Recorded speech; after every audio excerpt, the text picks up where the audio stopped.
I was very close to John. Matter of fact, John thought of me as a second mother because his mother lived in southern Indiana and he didn't get to spend a lot of time at home. And he was really going through a lot dealing with the fact that he had AIDS and he needed someone that could understand and talk to him.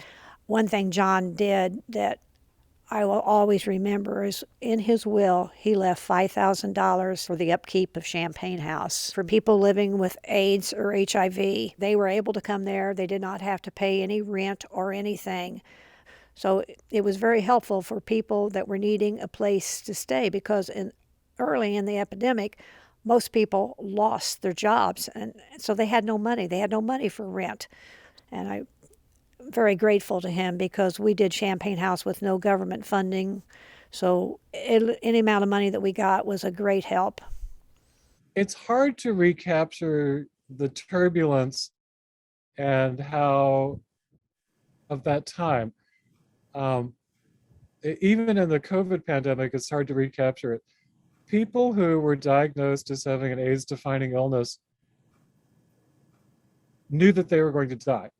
And they knew that they were probably going to die within a year. The hospitals aren't ready. The social services aren't ready. The gay community is not ready. Um, the families certainly weren't ready. The cash flow situation with Champagne House relied on an infusion of money that had to keep coming in. And John's bequest in his will of $5,000 was a very important part of that. This might not be my last memory, but it's one that cracks me up. I'm, and I think he was living with his boyfriend still, out in what was then the western edge of Champaign. And they had a party out at their houses in the wintertime, and it had the sense of saying goodbye to John. He wasn't doing so well.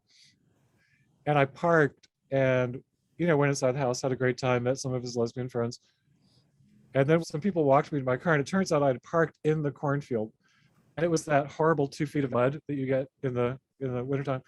And we had so much trouble getting the car out that mud hole. And we all got covered with mud. It was kind of wonderful. So that's my last memory of John. I was covered with mud. We all were.